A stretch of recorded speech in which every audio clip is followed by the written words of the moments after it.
Welcome to Running the Table, the podcast where we run through everything on the table in the world of college basketball. No notes, straight into it. Purdue drops to Indiana at Assembly Hall 67 to 72. The senior class is now 3-4 against Indiana. They only have a chance to break even in some of the best years of this program's history in terms of overall success, team success, talent, whatever you want to call it. But for some reason we don't step up for the rivalry. Let's get into it. We're about to be certified box score enjoyers here for a second, looking at everything that happened. Starting for Purdue, 23 points out of Trey Kaufman-Renn, 9 of 14 from the floor. He looked very good and very bad at times. There was a lot of good that came from him. Obviously, when you finally get him above 20 points again, there was a lot of attitude, a lot of whining for fouls, whining for calls. Made a comment during the game that I want to start calling him Dre Kaufman-Renn because he's reminding me a lot of Draymond Green with the way that he is coming into the game with so much attitude and stubbornness and frustration, acting like he's owed everything. It's really frustrating to me. That doesn't necessarily take away from the fact that he was our leading scorer by a long point, but what does hurt is 5 for 10 from the free throw line. We lose this game by five. He misses five. He's only like a 64% free throw shooter without or going into this game, but those free throws were brutal. He made some more down the stretch, but he missed a lot of them early that could have been huge into closing this game before too early. 3 rebounds, 3 assists, 3 turnovers. Oscar Clough, no show. He rebounded, I guess.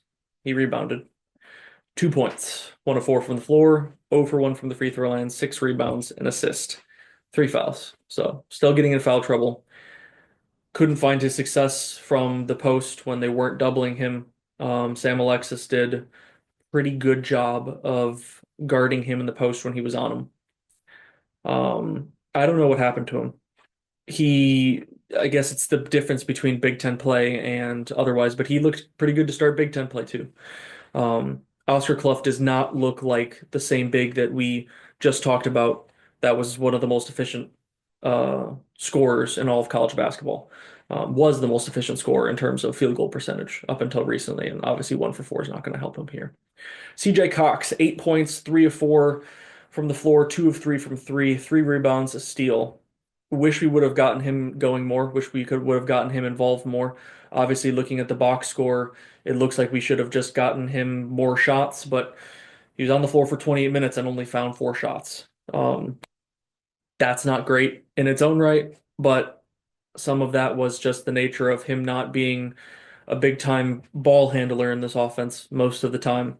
Obviously, with Braden playing 39 minutes in this one, that one fell to Braden for pretty much everything. Speaking of him, Braden Smith, 14 points, 6 of 14 shooting. He had been on a tear shooting percentage wise before this. So this was his first sort of off game. And unfortunately, he's had a bit of a history of that in Assembly Hall.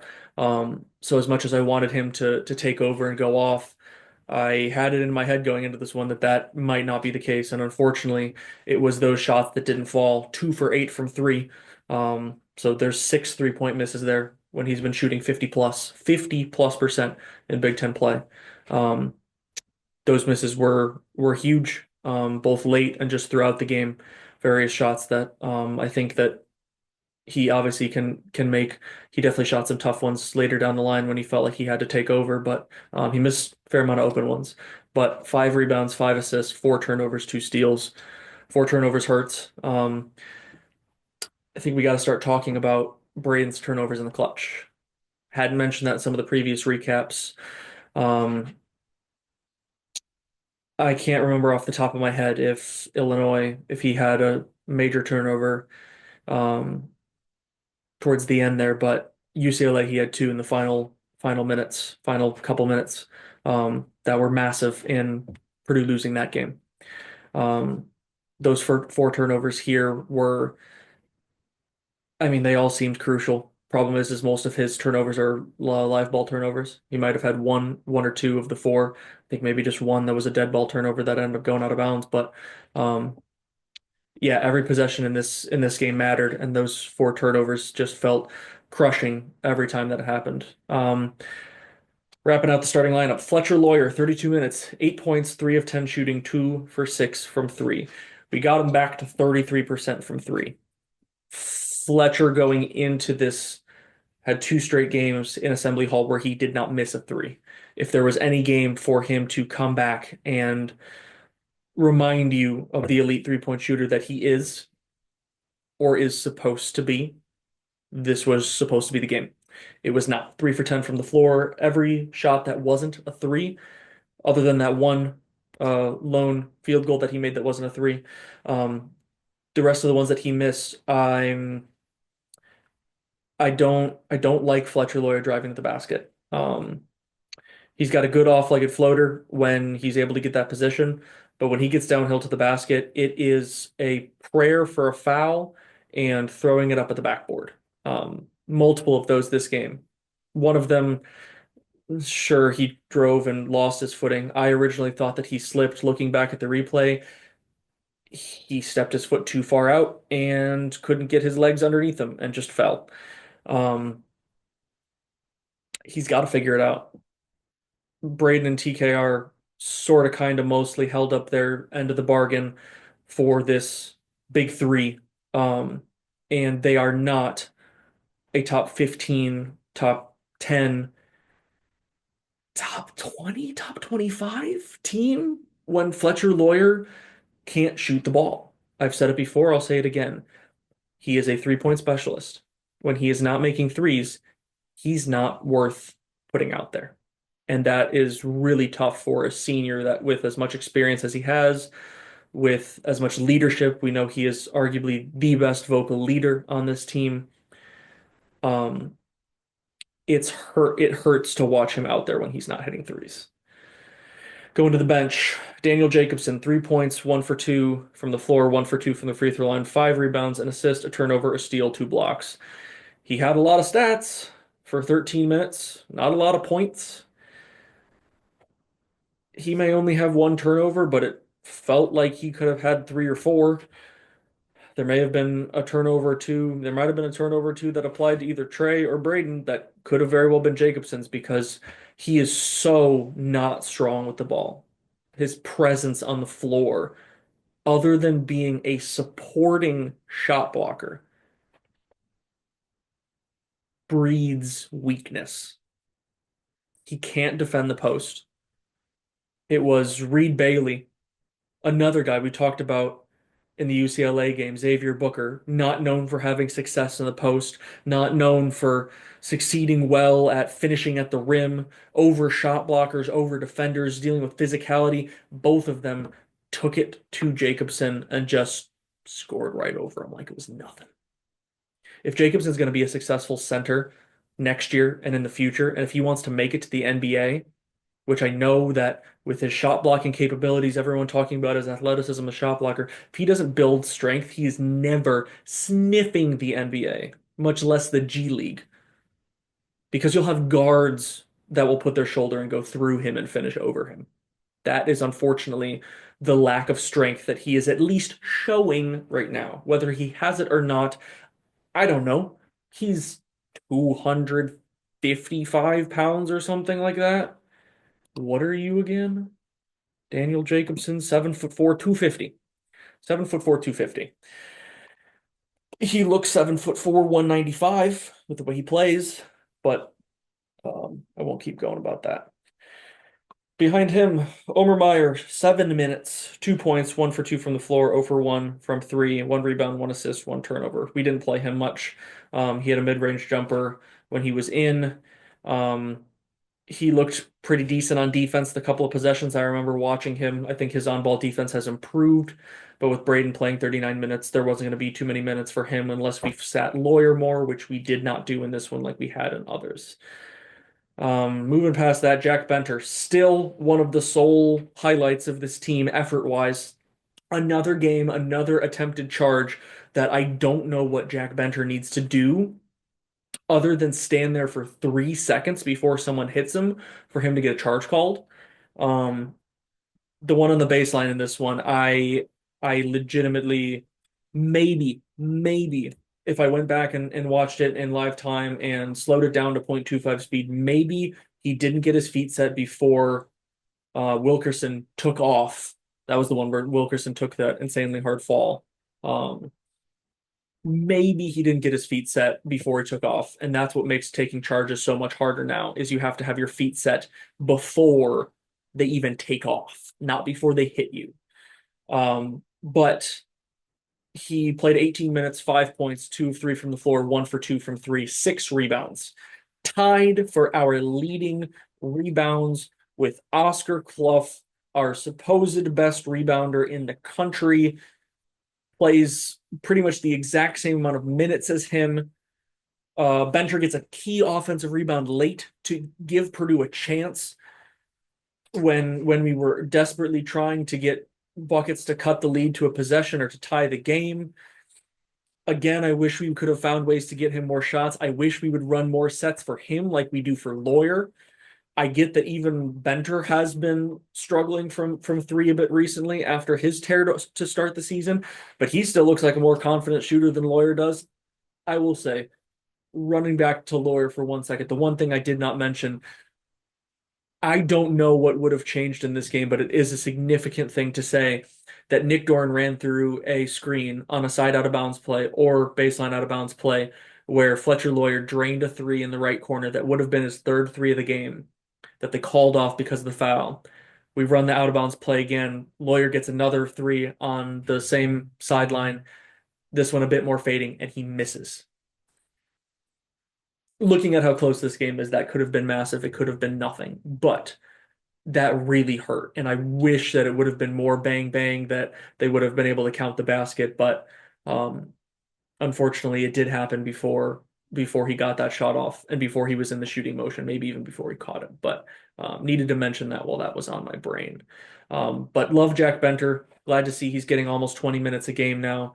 Honestly, our best lineup in this game was Braden, CJ, Jakari, Benter, TKR. And maybe Jakari wasn't part of that lineup when we started going on a little bit of a run, but I do know is when Clough got in foul trouble, Jacobson was in foul trouble, and we slid TKR back down to the five. But speaking of Jakari Harris, 14 minutes, 2 points, 0 for 1 from the floor, 2 for 2 from the free throw line, nothing else except for a steal. He's not a guy that's going to be super flashy on the stat sheet unless he is the beneficiary of open threes and he gets steals. He's not a huge rebounder. I guess I wish that he would be, but that's not really his game. I get that. But he is a very active defender. And I still think his defense is extremely valuable to this team when we can't defend outside worth a damn. Um, so yeah, I don't know where you factor in all of these minutes. Again, that's the difficulty with having as much talent as we do. It's the difficulty of having someone like Fletcher Lawyer not play well because you want to give him all the opportunities because we know just how good he is supposed to be, can be, whatever you want to say. But 32 minutes, 3 for 10 in a close game like this, I mean, you need better out of a guy that's supposed to be one of your top three, one of your superstars, one of your big three. But overall, as a team, 26 for 54, 48% from the floor, 7 for 20 from three, 35%. Biggest thing, free throws, 8 for 15, 53%. Five of those misses I mentioned earlier came from TKR.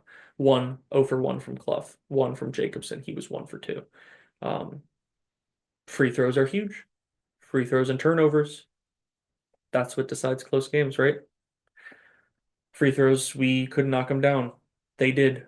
14 of 19 for them, 74%, and that's with them missing 3 front end and one-and-ones down the stretch that kept this game close. This game could have been put away easily with 3, 4 minutes to go if they had just made their free throws, but they didn't.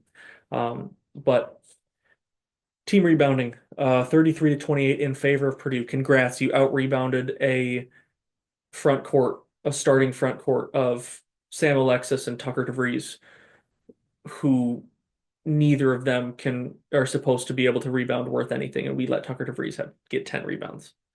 Sam Alexis, their starting center, 1 rebound. Lamar Wilkerson, 7 rebounds. But we out rebound him by 5. Cool. Congrats.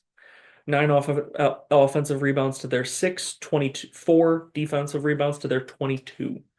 So we out rebounded them just barely in both. At least we got on the offensive glass more than we did previously, but you had to against a team like this. And if we didn't, I would not be speaking, I would be screaming. Um, I think the bigger thing about this game, or one of the biggest glaring things, just looking at the box score here, is 13 assists for Purdue to 16 for IU. Purdue is one of the leading teams in the country in assists per game. Braden Smith obviously being a massive reason for that, but we just play good ball movement team basketball. 13 assists on 26 made field goals. We had to play one-on-one a lot more. And I'll get into more of that a little bit later after I get out of the box score. 10 turnovers to their 8. We lost the turnover battle. We're a team that usually is able to force more turnovers and usually great at holding on to it. Today was not the case. 5 steals to their 8. They sped us up. They made us uncomfortable, especially in the first half. They made Braden hella uncomfortable. He had 5 assists. All 5 of them came in the second half. He had no assists at halftime. We had 2 blocks, both Jacobson. Woohoo. But let's move over to the Indiana side.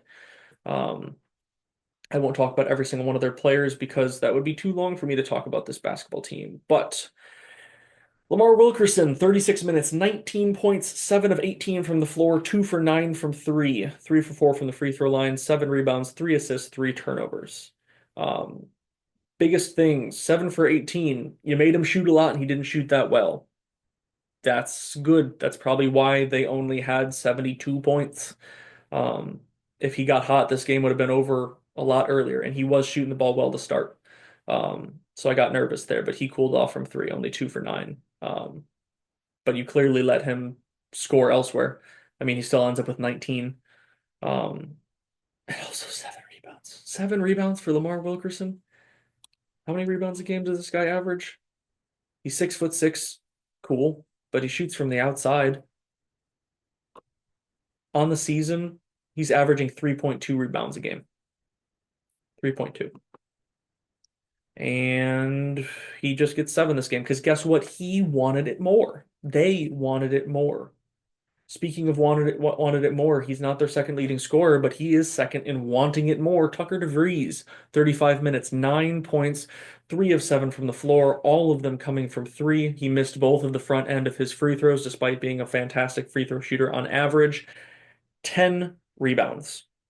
10 rebounds against all of our supposed rebounders, whoever we put on him.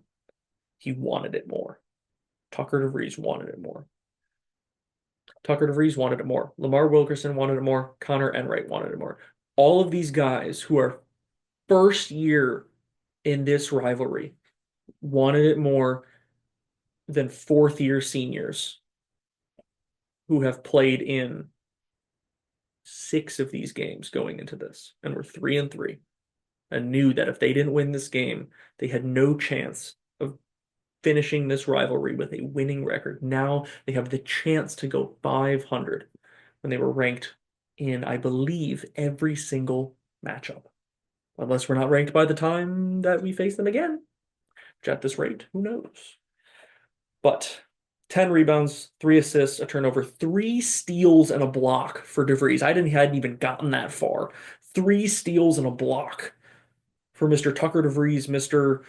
Out of shape, Mr. Refuses to shoot from inside the 3-point line. 10 rebounds, 3 steals, a block. But their second leading scorer, and my casual moment, I guess. Who the heck is Nick Dorn? He's been on a tear lately, but I'm not a watcher of Indiana basketball, so I was unaware of his game. 32 minutes, 18 points, 6 of 11 shooting, 4 for 9 from 3, 2 for 2 from the free throw line, 2 rebounds, 3 steals. First half, Nick Dorn was horrifying. It was giving me flashes of Keaton Wagler. Um, Step back three. Once again, the hot shooter, we leave him wide open in the corner, just miscommunication.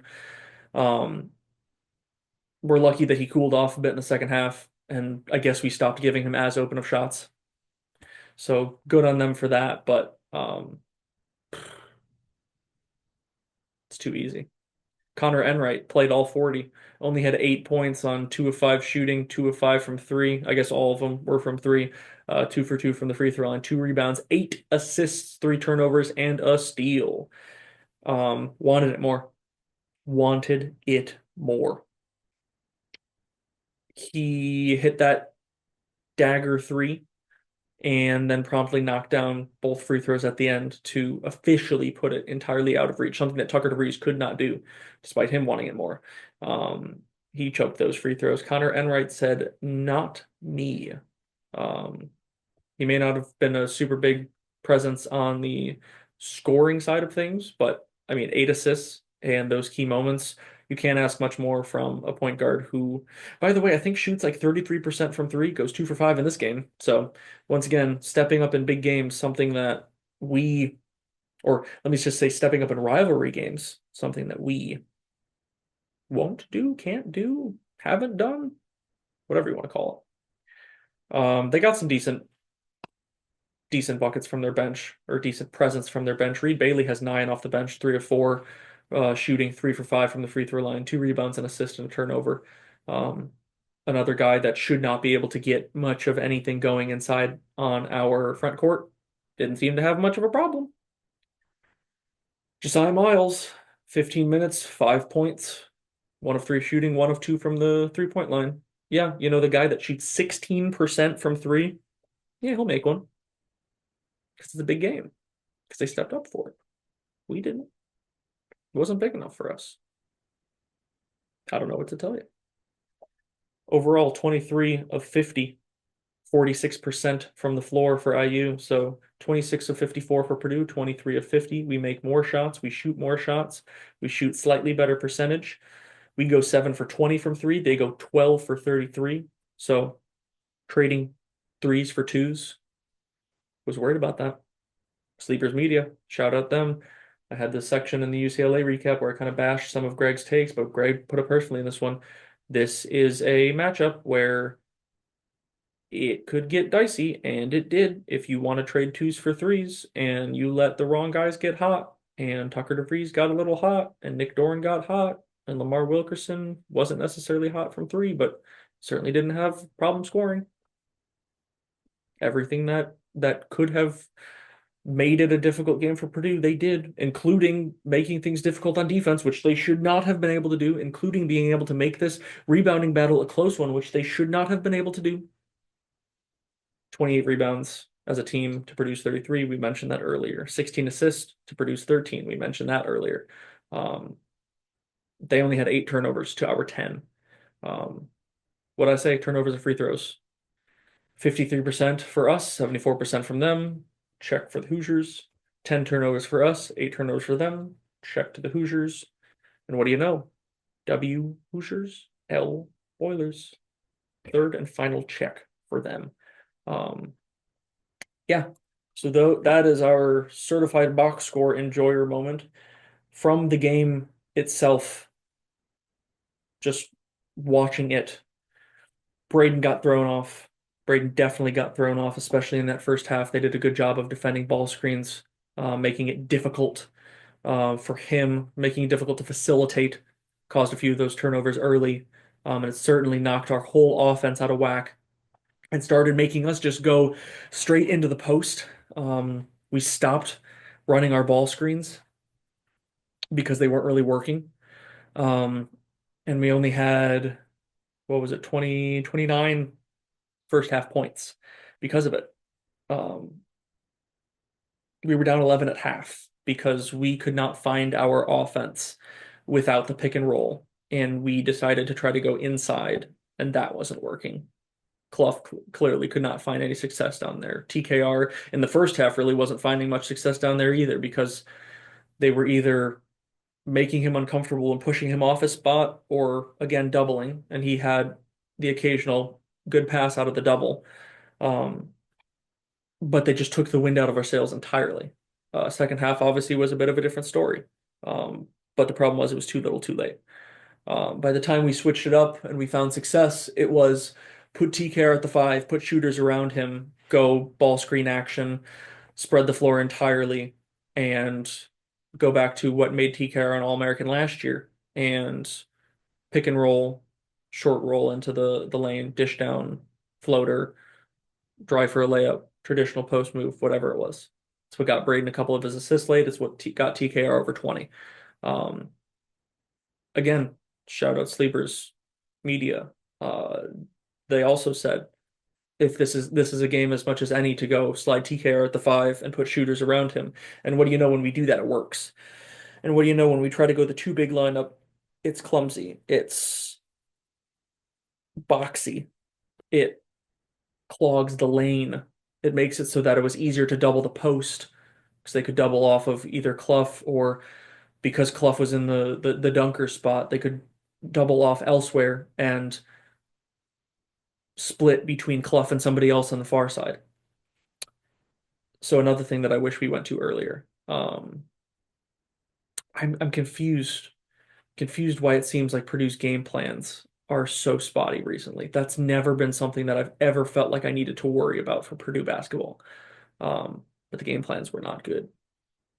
Game plans did not feel like we were ready, like we knew what we wanted to attack. They were the aggressors the entirety of the first half. We kind of got them on their heels a little bit in the second half. Obviously, we outscored them by 6.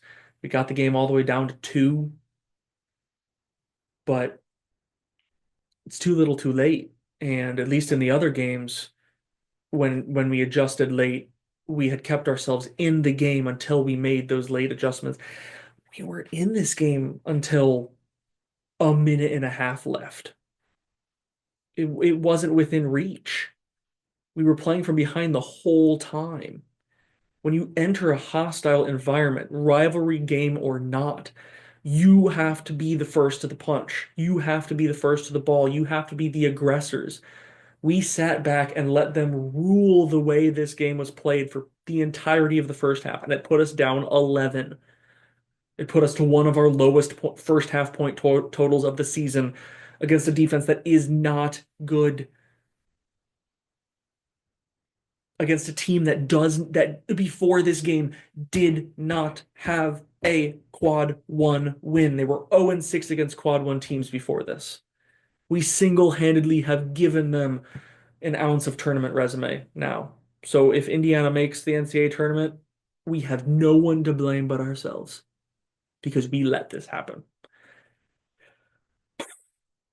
There's so much to say, except the problem is it's all negative, and I don't want to be on here for 45 minutes just saying everything that's negative. So the few positives that I will take from it, I was glad to see TKR score the ball again.